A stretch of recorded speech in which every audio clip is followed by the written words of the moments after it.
ಸಹಾಯಕ ಸೈನ್ಯ ಪದ್ಧತಿಯ ನಿಬಂಧನೆಗಳು ಯಾವುವು? ಈ ಪ್ರಶ್ನೆಗೆ ಉತ್ತರ. ಭಾರತದ ರಾಜನು ಬ್ರಿಟಿಷ್ ಸೈನ್ಯದ ತುಕಡಿಯನ್ನು ಇರಿಸಿಕೊಳ್ಳಬೇಕು. ಆಯಾ ಸೈನ್ಯದ ವೆಚ್ಚವನ್ನು ಆಯಾ ರಾಜ್ಯವೇ ಭರಿಸಬೇಕು. ಬ್ರಿಟಿಷ್ ರೆಸಿಡೆಂಟನ್ನು ನೇಮಿಸಿಕೊಳ್ಳಬೇಕು. ಅನುಮತಿ ಇಲ್ಲದೆ ಯಾವುದೇ ಯುರೋಪಿಯನ್ನರನ್ನು ನೇಮಿಸಿಕೊಳ್ಳುವಂತಿಲ್ಲ. ಇದಕ್ಕೆ ಪ್ರತಿಯಾಗಿ ಬ್ರಿಟಿಷರು ಆಂತರಿಕ ಮತ್ತು ಬಾಹ್ಯ ರಕ್ಷಣೆಯನ್ನು ಒದಗಿಸುತ್ತಿದ್ದರು.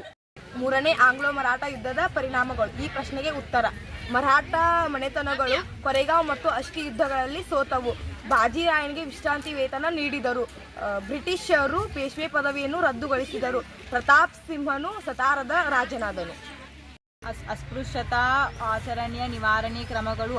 ಈ ಪ್ರಶ್ನೆಗೆ ಉತ್ತರ.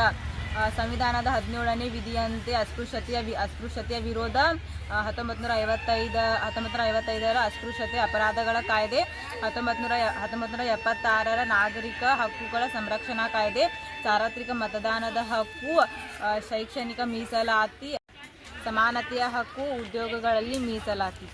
ಪ್ರತ್ಯಕ್ಷ ಮತ್ತು ಪರೋಕ್ಷ ನೇಮಕಾತಿ ನಡುವಿನ ವ್ಯತ್ಯಾಸ. ಪ್ರತ್ಯಕ್ಷ ನೇರ ನೇಮಕಾತಿ ಎಂದು ಕರೆಯುತ್ತಾರೆ. ಪರೋಕ್ಷ ಆಂತರಿಕ ನೇರ ನೇಮಕಾತಿ ಎಂದು ಕರೆಯುತ್ತಾರೆ.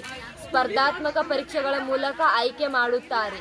ಸೇವೆಯಲ್ಲಿರುವವರನ್ನು ಮೇಲ್ದರ್ಜೆ ಹುದ್ದೆಗೆ ಆಯ್ಕೆ ಮಾಡುತ್ತಾರೆ. ಜನಪ್ರಿಯ ಹಾಗೂ ವೈಜ್ಞಾನಿಕ ವಿಧಾನವಾಗಿದೆ. ಬಡ್ತಿಯ ಮತ್ತು ಪದೋನ್ನತಿ ವಿಧಾನವಾಗಿದೆ. ಬಾಲ ಕಾರ್ಮಿಕ ಹಾಗೂ ಬಾಲ್ಯ ವಿವಾಹಕ್ಕೆ ಕಾರಣಗಳು. ಕಡು ಬಡತನ, ಲಿಂಗ ತಾರತಮ್ಯ, ಕೌಟುಂಬಿಕ ಕಲಹ, ಶಿಕ್ಷಣದ ಕೊರತೆ, ಮಕ್ಕಳ ಮಾರಾಟ. ಹೈದರಾಬಾದ್ ಸಂಸ್ಥಾನವು ಭಾರತದ ಒಕ್ಕೂಟಕ್ಕೆ ಹೇಗೆ ವಿಲೀನವಾಯಿತು? ಈ ಪ್ರಶ್ನೆಗೆ ಉತ್ತರ. ಹೈದರಾಬಾದ್ ನಿಜಾಮನ ಅಧೀನದಲ್ಲಿತ್ತು. ನಿಜಾಮನು ಸ್ವತಂತ್ರವಾಗಿರಲು ಬಯಸಿದನು.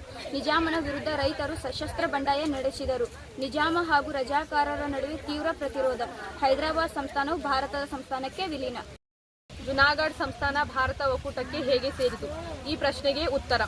ಜುನಾಗಢ್ ನವಾಬನು ಪಾಕಿಸ್ತಾನಕ್ಕೆ ಸೇರಿಸಲು ಇಚ್ಛಿಸಿದನು. ಅಲ್ಲಿನ ಪ್ರಜೆಗಳು ನವಾಬನ ವಿರುದ್ಧ ದಂಗೆ ಗೆದ್ದರು. ನವಾಬನು ಪಾಕಿಸ್ತಾನಕ್ಕೆ ಪಲಾಯನ ಮಾಡಿದನು. ದಿವಾನನು ಭಾರತ ಸರ್ಕಾರಕ್ಕೆ ಮನವಿ ಮಾಡಿಕೊಂಡನು. 1949ರಲ್ಲಿ ಜುನಾಗಢ್ ಭಾರತ ಒಕ್ಕೂಟಕ್ಕೆ ಸೇರಿತು. ನಿರುದ್ಯೋಗ ಸಮಸ್ಯೆ ಪರಿಹಾರ ಕ್ರಮಗಳು. ಈ ಪ್ರಶ್ನೆಗೆ ಉತ್ತರ. ಜನಸಂಖ್ಯಾ ನಿಯಂತ್ರಣ ಕ್ರಮಗಳು, ಗುಡಿ ಕೈಗಾರಿಕೆಗಳ ಪ್ರೋತ್ಸಾಹ, ಕೃಷಿ ಮತ್ತು ಕೈಗಾರಿಕೆಗಳ ಅಭಿವೃದ್ಧಿ, ಗ್ರಾಮೀಣಾಭಿವೃದ್ಧಿ ಯೋಜನೆಗಳು, ಪಂಚವಾರ್ಷಿಕ ಯೋಜನೆಗಳು, ವೃತ್ತಿಪರ ಶಿಕ್ಷಣಕ್ಕೆ ಪ್ರೋತ್ಸಾಹ. ಭಾರತವು ಸ್ವಾತಂತ್ರ್ಯ ಗಳಿಸಿದ ಸಮಯದಲ್ಲಿ ಎದುರಿಸಿದ ಸಮಸ್ಯೆಗಳಾವುವು? ಈ ಪ್ರಶ್ನೆಗೆ ಉತ್ತರವೇನೆಂದರೆ ಆಹಾರ ಉತ್ಪಾದನೆ, ದೇಶೀಯ ಸಂಸ್ಥಾನಗಳ ವಿಲೀನೀಕರಣ, ಕೋಮುಗಲಭೆಗಳು, ಕೈಗಾರಿಕೆಗಳ ಅಭಿವೃದ್ಧಿ, ಲಕ್ಷಾಂತರ ನಿರಾಶ್ರಿತ ಸಮಸ್ಯೆಗಳು, ಸರ್ಕಾರ ರಚನೆ. ಸುಗ್ಗಿ ಪೂರ್ವ ಮತ್ತು ಸುಗ್ಗಿ ನಂತರ ತಂತ್ರಜ್ಞಾನ. ಸುಗ್ಗಿ ಪೂರ್ವ ತಂತ್ರಜ್ಞಾನ ಹೆಚ್ಚು ಇಳುವರಿ ಬೀಜ ಬಳಕೆ, ಗೊಬ್ಬರ ಮತ್ತು ಕ್ರಿಮಿನಾಶಕ ಬಳಕೆ, ನೀರಾವರಿ ವಿಸ್ತರಣೆ, ಸುಧಾರಿತ ತಂತ್ರಜ್ಞಾನ ಬಳಕೆ, ಸಾಲ ಮತ್ತು ಸಹಾಯಧನ ವ್ಯವಸ್ಥೆ. ಸುಗ್ಗಿ ನಂತರ ತಂತ್ರಜ್ಞಾನ ನ್ಯಾಯೋಚಿತ ಬೆಲೆ, ಹೆಚ್ಚುವರಿ ಉತ್ಪನ್ನ ಸಂಸ್ಕರಣೆ, ಮಾರುಕಟ್ಟೆ ಸುಧಾರಣೆ, ಉಗ್ರಾಣ ಮತ್ತು ಶೈತ್ಯಾಗಾರ ನಿರ್ಮಾಣ. ಪ್ರತಿ ವರ್ಷ ಮಾರ್ಚ್ 15ರಂದು ವಿಶ್ವಗ್ರಾಹಕರ ದಿನವನ್ನು ಆಚರಿಸಲು ಕಾರಣವೇನೆಂದರೆ ಅಂದಿನ ಅಧ್ಯಕ್ಷರಾಗಿದ್ದ ಜಾನ್ ಎಫ್ ಕೆನಡಿ ಅವರು ನಾಗರಿಕರಿಗೆ ನಿವೇದನೆ, ಮಾಹಿತಿ, ಪರಿಹಾರ ಮತ್ತು ಸಂರಕ್ಷಣೆಯ ಹಕ್ಕುಗಳನ್ನು ನೀಡುವ ವಿಧೇಯಕವನ್ನು ಅಂಗೀಕರಿಸಿದರು. ಸಾರ್ವಜನಿಕ ಆಡಳಿತದ ಪ್ರಾಮುಖ್ಯತೆ ಏನು? ಈ ಪ್ರಶ್ನೆಗೆ ಉತ್ತರವೆಂದರೆ ಸರ್ಕಾರದ ಆಧಾರ ಸ್ತಂಭವಾಗಿದೆ. ಸಾರ್ವಜನಿಕ ಹಿತಾಸಕ್ತಿಗೆ ಸೇವೆ ಸಲ್ಲಿಸುತ್ತದೆ.